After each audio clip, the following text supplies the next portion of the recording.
Trinamool Congress MP Mahua Moitra has been making headlines as she faces serious allegations of corruption and bribery in the cash for query case.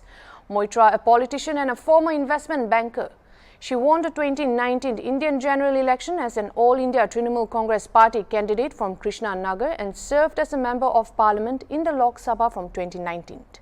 After much political drama, Mahua Moitra was expelled from the Lok Sabha on December 8 last year.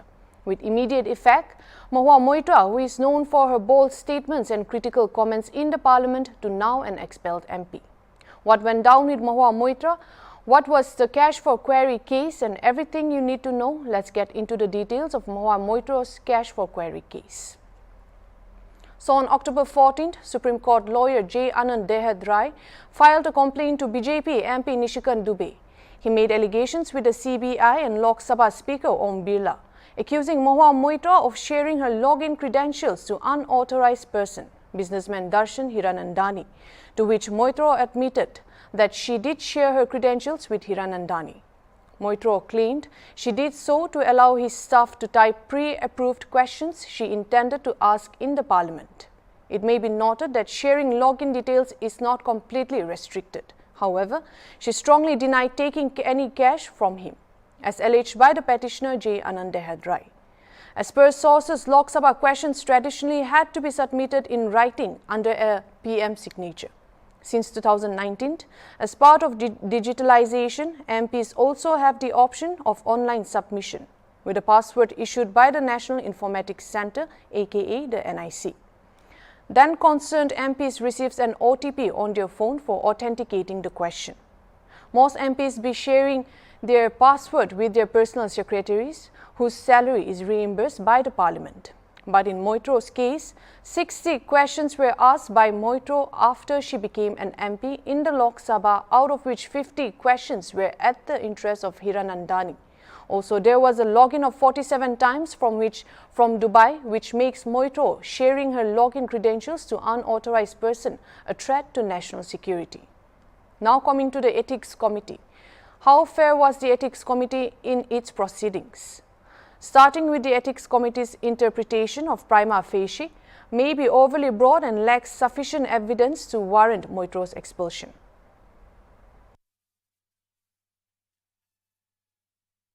कहना चाहेंगे जो भी मेरे से पूछा गया था वो मैंने सच कमेटी के सामने मैंने पेश कर दिया। उसके अतिरिक्त मैं और कुछ नहीं कहना चाहता हूँ। क्योंकि आपको 2 बार बुलाया गया, अंदर एक बार दोबारा से बाहर भेजा गया, फिर क्या कुछ अंदर डिस्प्यूट नहीं, कोई डिस्प्यूट नहीं हो रहा था। सब जितने भी मेंबर्स थे उन्होंने मेरे से बहुत अच्छे से और कॉर्डियली मेरे से सवाल पूछे।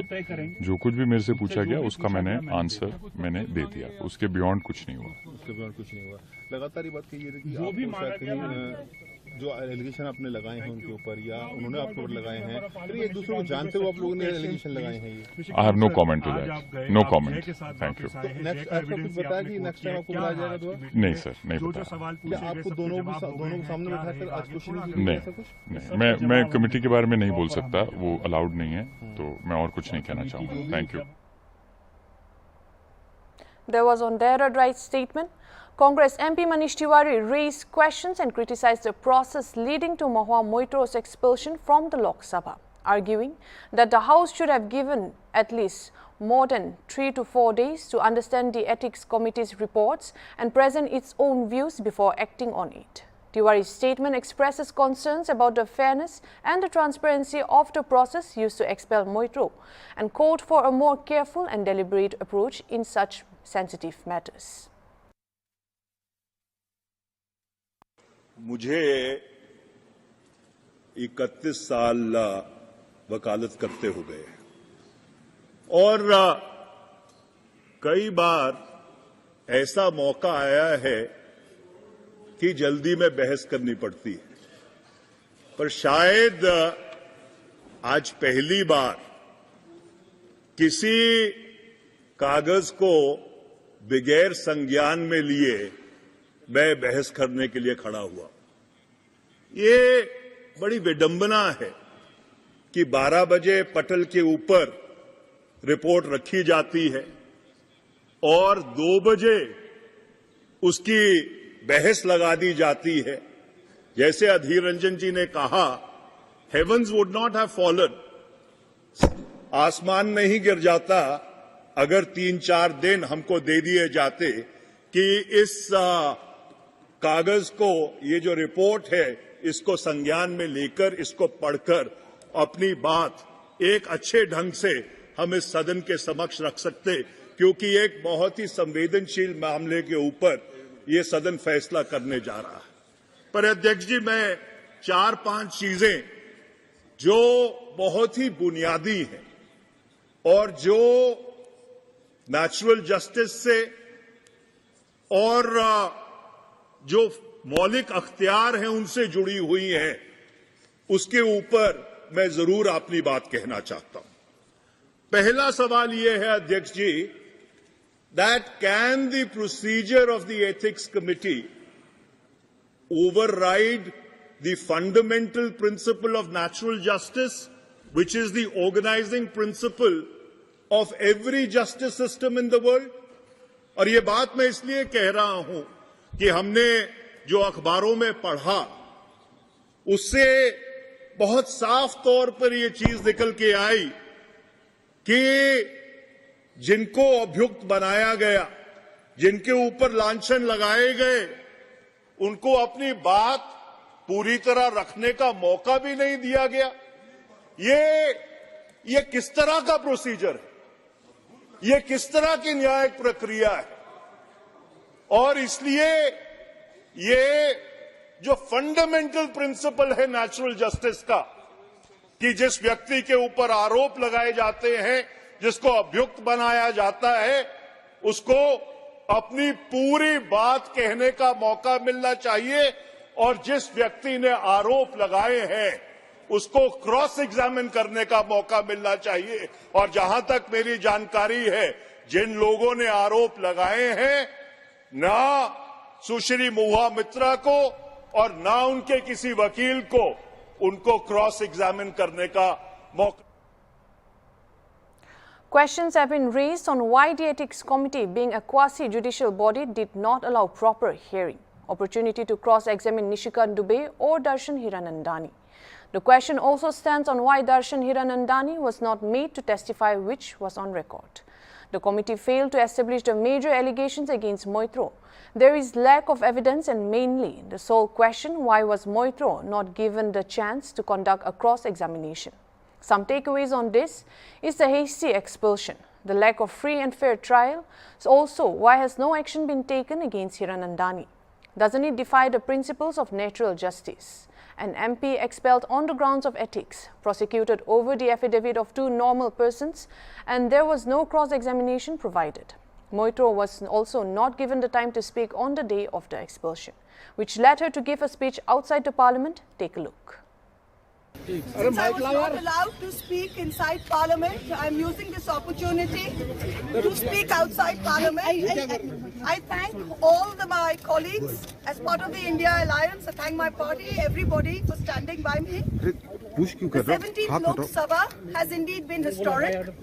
It is a house which saw the passage of the Women's Reservation Rescheduling Bill, but it has presided over the most tenacious witch hunt of one of 78 women MPs, a first-timer, a single woman with no political lineage, elected from a far-flung constituency on the Bangladesh border.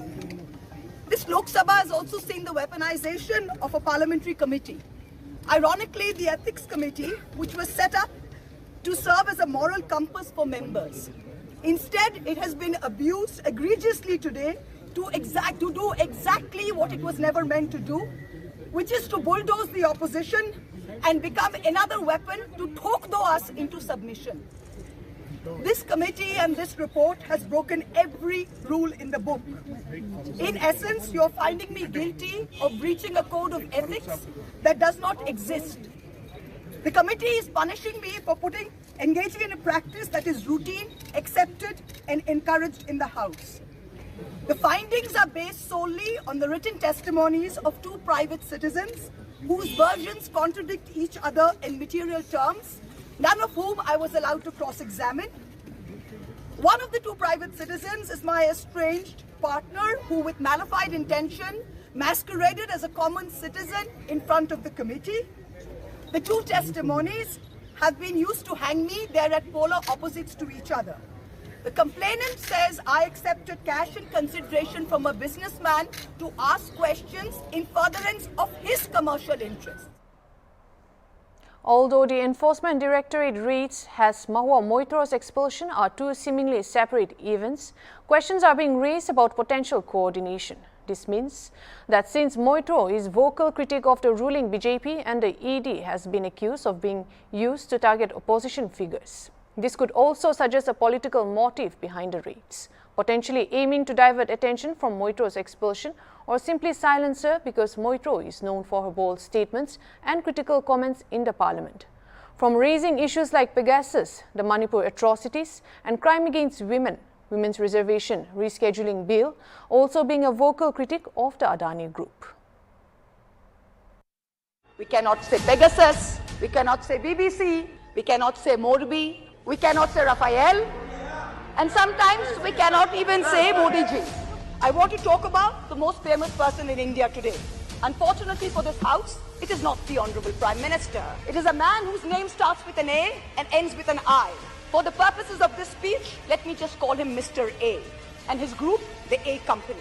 The issue in Manipur is of a hate crime against a particular community where it is understood that police personnel of one community, possibly the same community as the Chief Minister, handed over women of another community to be raped and pillaged by a mob and made every attempt to prevent those women from seeking justice. There's a women's reservation rescheduling bill and should be renamed as such.